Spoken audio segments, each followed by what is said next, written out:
Good morning to everyone.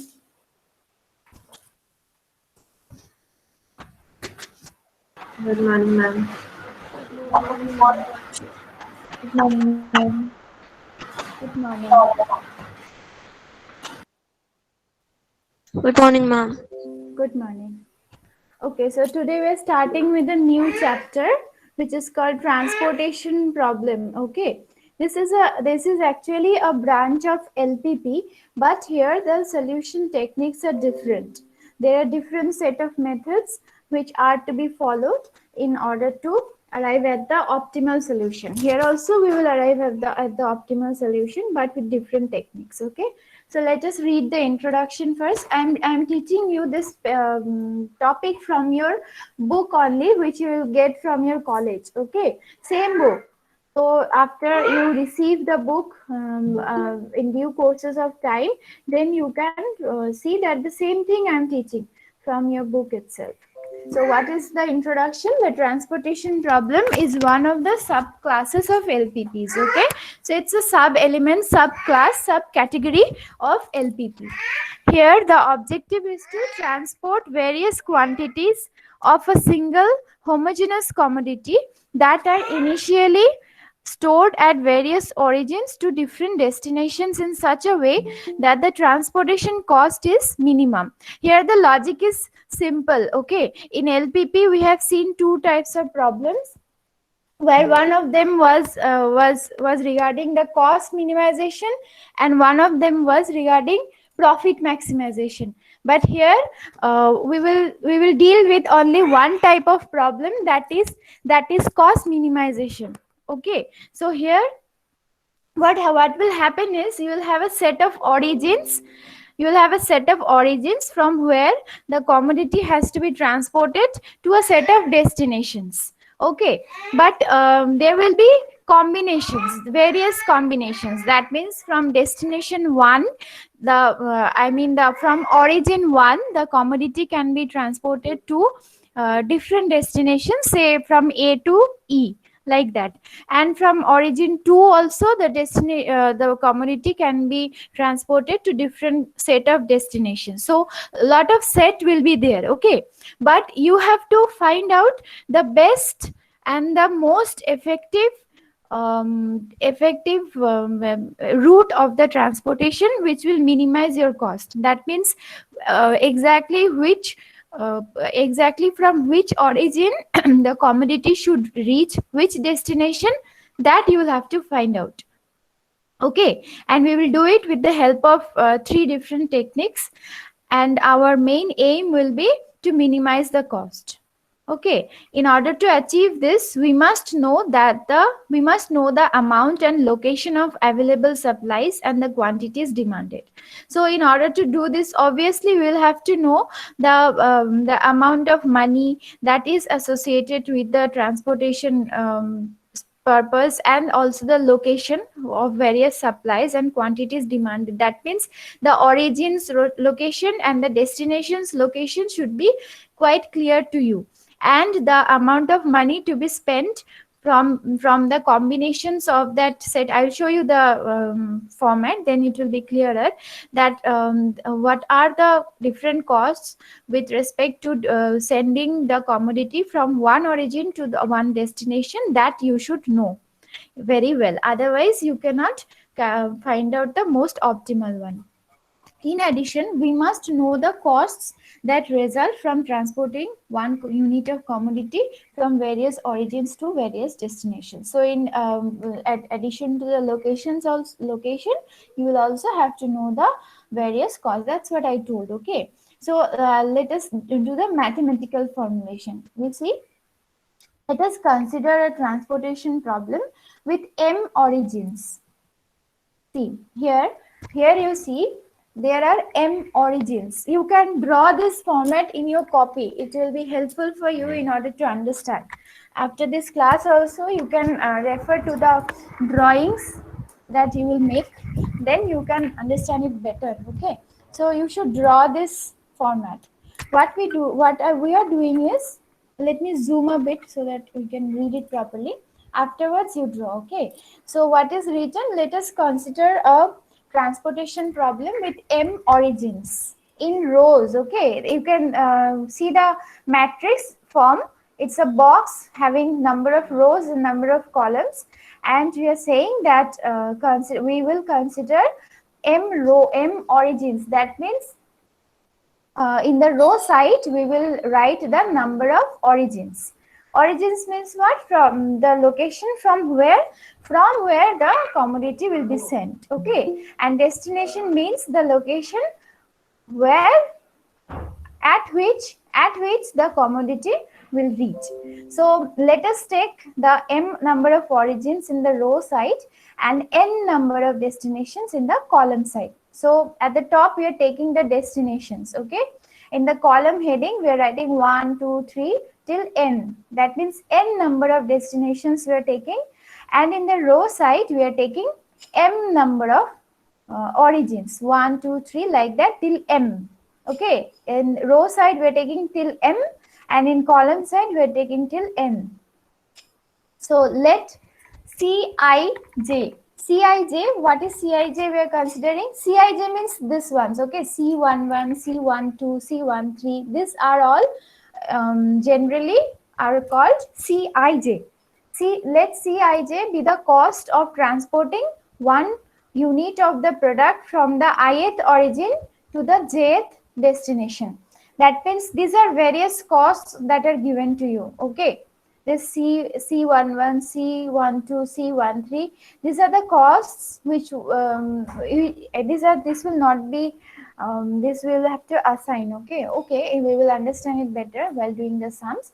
But for now, you just see the boxes where on the row side you are taking the origins and the column side you are taking the destinations, and this C11, C12, C13 like that, C1 n, then C21, C22, C23 like that till C2n like that, CM1, CM2, CM3 like that, CMN. These are all generally called Cij. These are what? These are the costs of transporting one unit of the product from the ith origin. That means these are the ith origin. That means like I can be any number. It can be 2, it can be 3, it can be till n, any number. So this is the ith origin. Let Cij be the cost from any of this origin to jth destination. That means these destinations are written as j's. So this j can be any value starting from 1 till n. So understood? The Cij's are what? Cij's are the cost of transporting one unit of the product from the ith origin. That means from the row size numbers to the column size numbers. Okay. So from the ith origin to the jth destination, it can be any numbers taken from the rows and the columns. I will accumulate from rows and j will be accumulating from the columns. Then what? Then we have AI. What is AI? AI be the quantity of commodity available at origin I. AI is the quantity of commodity which are available at the origin I. That means at the destinations how much quantity is available, that has been represented, at the origin how much quantity is available, that has been represented by AI. I can start from 1 till m because there are m origins, no? So A1, A2, A3 like that, AM are what? These are the quantities or the amount, number of commodity, number of units of the good, whatever you say. This is the quantity which are available at the origin I. That means this I can run from 1 till m. Okay. Then what? Bj is mentioned. AI is mentioned here in the last column and we name it as capacity. Okay, capacity means this is the production department's capacity to supply product to the market. This is the supply capacity. Okay, how much quantity can be supplied to the market? This is represented by the heading capacity. and we write A1, A2, A3 like that till AM. Okay. Then what? Then BJ. BJ be the quantity of commodity needed at destination J. Now this is the need. Need means demand. No, we can also say that this need is stating the demand at the different destinations. So this B1, B2, B3 like that. Bn. These are what? These are the demand. So we name it as demand. In the last row we write demand, and in the last column we write capacity. You should write this format in your copy because you should be in a habit of writing this format in this chapter, because all the sums will be done using this particular format. So you should be accustomed in writing the format. So I suggest you write the format itself in the class today. So have you understood what are the things that we can see in the table? First, we saw the number of origins. These are from 1 to m. Then we saw the number of destinations. These are from 1 to n. Then we saw the costs, C11, C12, like that. We named it as Cij. These are the costs of transporting what? These are the cost of transporting 1 unit of the product from the ith origin to the jth destination. This I can run from 1 to m, and this j can run from 1 to n. Okay. Then what we saw? We saw AIs. That means A1, A2, A3 like that. A, M we saw. What are these? These are the capacity of supply. These are the capacity that can be the capacity of the number of units of the good that can be supplied to the destinations. Okay. And then we saw BJs. This J can run from 1 to N. So what are these BJs? These BJs are the what? Tell me anyone, so that I can understand. You are understanding? I'm not talking to the laptop. What are BJs? Tell me. What are BJs? No, quantity of a commodity. Demanded. You should say demanded. Okay. This is BJs are the quantity demanded in the destinations. All right. And AIs are the capacities that can be supplied from different origins. Okay. So AIs are the capacity of the product or the number of units that can be supplied from the origins, and BJs are the quantity that are demanded in the destinations. Okay, this is supply and this is demand. You remember like that. These columns are, that is A1, A2, AIs. These AI are the supply and these BJs are the demand. Okay, this way you remember. Then what is there? Xij is there next. What is Xij? Xij's are these ones. That means X11, X12, X13 like that, X1n till Xmn. Okay. So what are these Xij? This Xij is the quantity transported from the ith origin to the jth destination. Okay. So what is this Xis? This is the actual quantity which has been transported. These are the supply capacity, these are the demand, and this Xis are actually the quantity that has been transported. These quantities have moved on. So our main concern is to minimize this cost.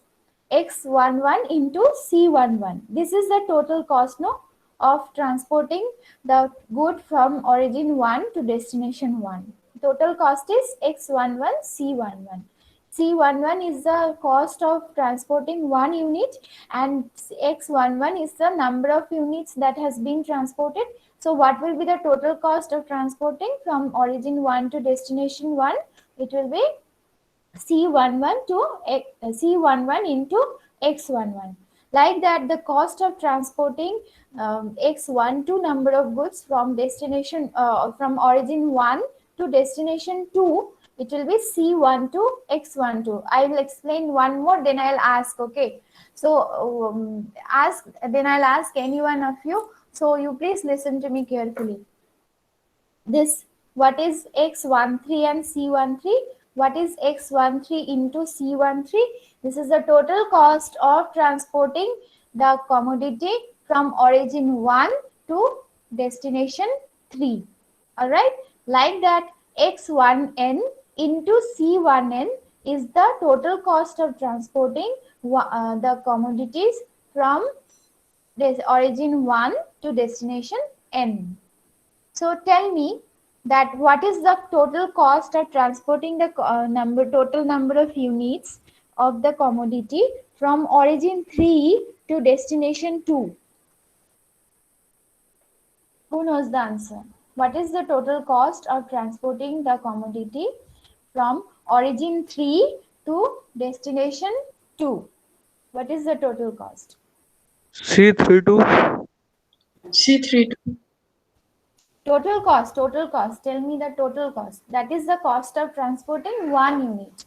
What will be the total cost? X32 into C32. Yes, very good. It will be X32 into C32.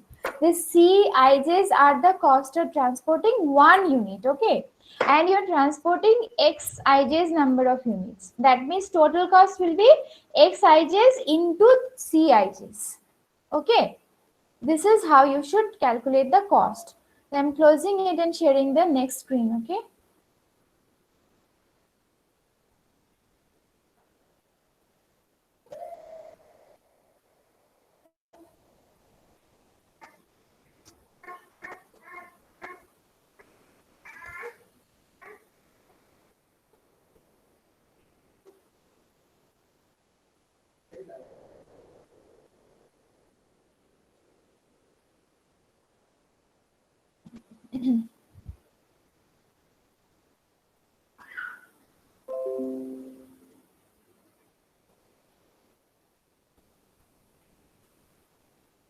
Okay.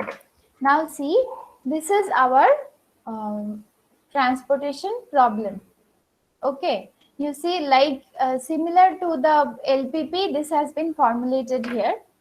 In LPP, if you think about the cost minimization problems, there used to be one minimization function with which was subject to a set of constraints, isn't it?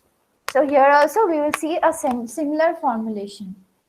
See, what is our objective now? I told you there is no profit concept in transportation. Okay, in transportation problem, there is no profit concept. Only minimization of cost concept is there.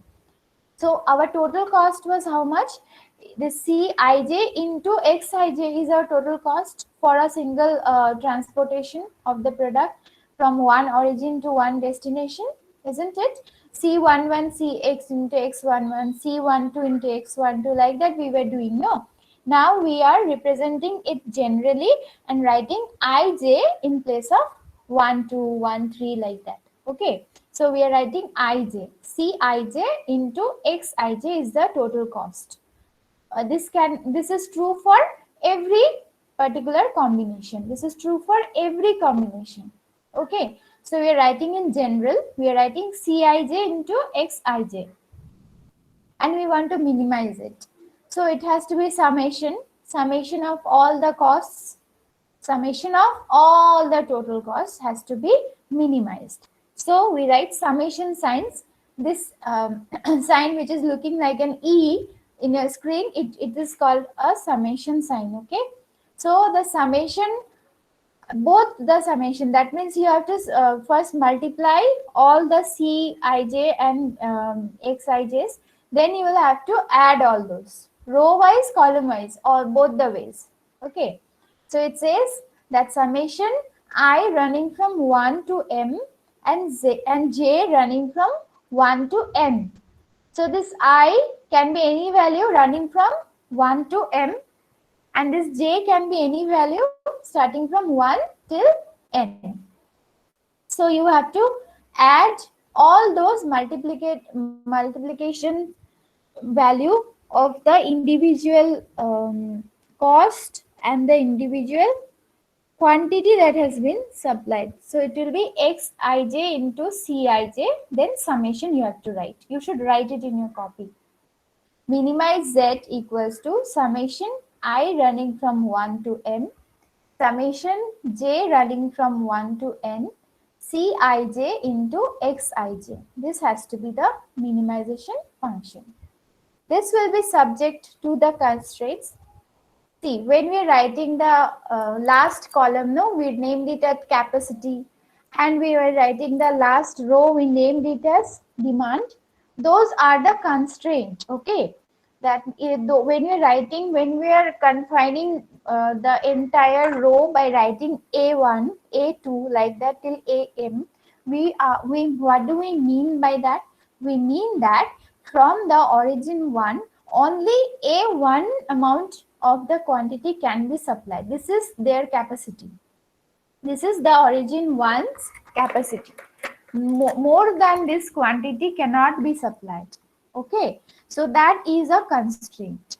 So what is it? Summation j running from 1 to n xij equals to ai. It should be ai. That means the summation of all xij's should be equals to ai. It cannot be more than that. Whatever quantity you are supplying from one origin to the other destination, total of the quantity that you are supplying has to be equals to aij. You cannot take more. You cannot supply more than aij. Similarly, in the destination part also, the demand cannot be more than bj's.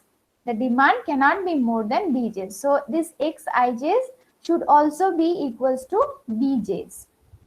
This is called row sum. This is called column sum.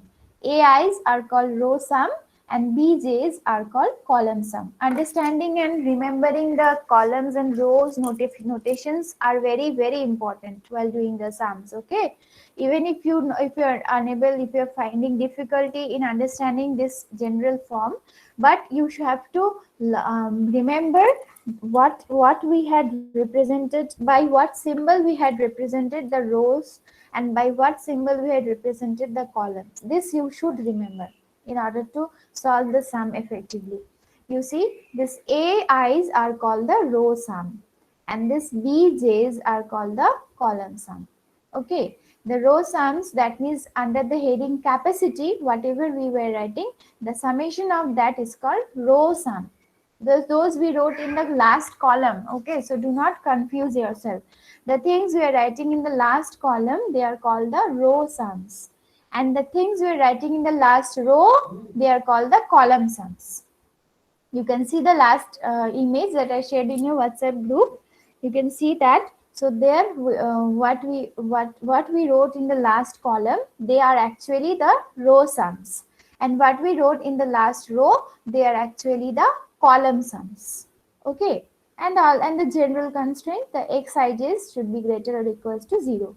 And this given transportation problem is said to be balanced. It will be called a balanced problem if this summation of AIs is equals to summation of the BJs. That means the row total, that means when you are adding the capacity column and when you are adding the demand row, that total has to be equal on both the sides.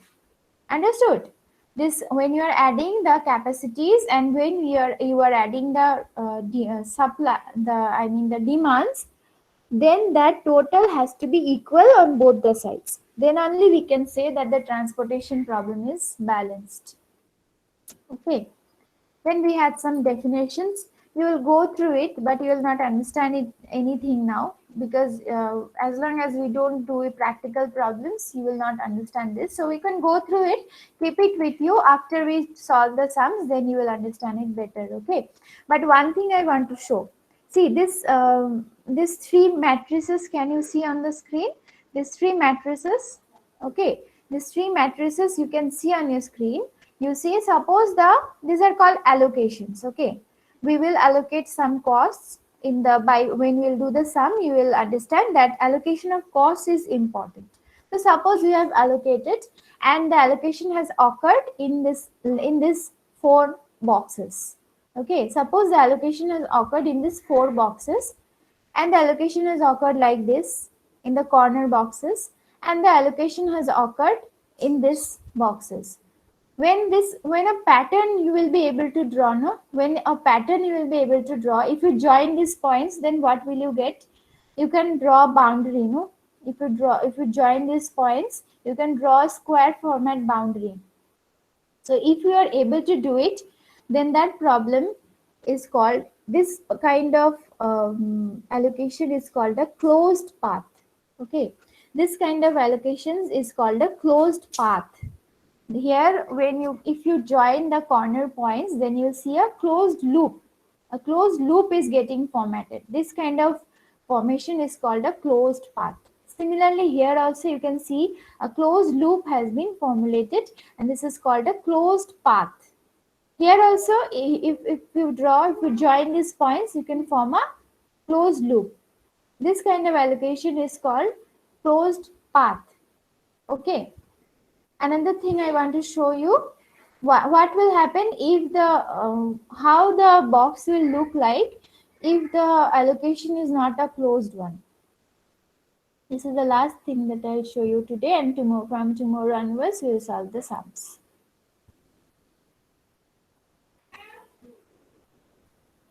Yes. See this? See this? See these allocations here. If you join these points, you cannot form a closed loop, na? It will look some absurd thing. It doesn't have a corner. You can say the specific corner is there. You have to join all the points. You have to touch all the points and then draw the path. You cannot ignore any of the points. So you cannot create a closed loop out here, isn't it? So this is not a closed loop. Okay. Here also you can say that you cannot join, it is not looking like a closed loop, na? Here is one point, then if you join like this, it will become a diagonal one. Then again here also not a closed loop. No, it is the allocations are so absurd, they are scattered throughout this matrix box. So this is not a closed loop. The previous one was a closed loop. Okay, from this looping is important to understand. From here, the degeneracy and non-degeneracy will occur. Okay, so you have to understand these loops. We'll do sums on this, then it will be better for you to understand. Okay, all right. Then quickly I will take the attendance, and those who will say yes, ma'am, they will leave the meeting and join the next class. Okay.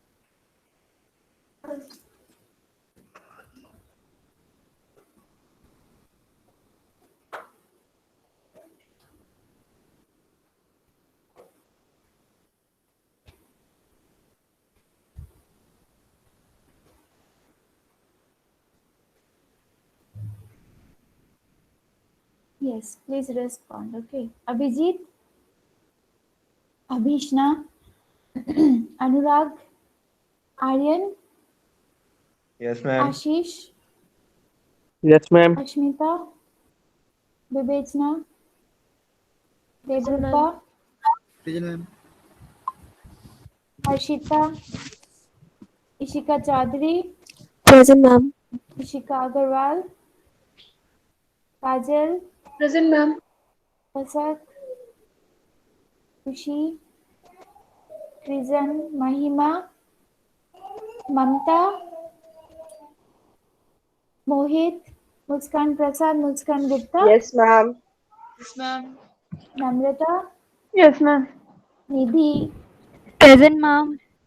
Nitesh, Karnadeep, Pawan, Rashil, Pratiksha Chetri, Pratiksha Giri, Priyanka, Present, ma'am. Present, ma'am. Pooja, Rahul, Rajat, Yes, ma'am. Ramkrishna, Rohit Bansal, Yes, ma'am. Rohit Pandey, Present, ma'am. Sagar, Salina, Shalini, Present, ma'am. Shruti, Siddhant, Saurav, Sobhit, Yes, ma'am. Supriya, Suraj, Swayam, Present, ma'am. Tanya, Present, ma'am. Swayam, Vinith. Okay, you leave the meeting. Okay, see you again at 9:20.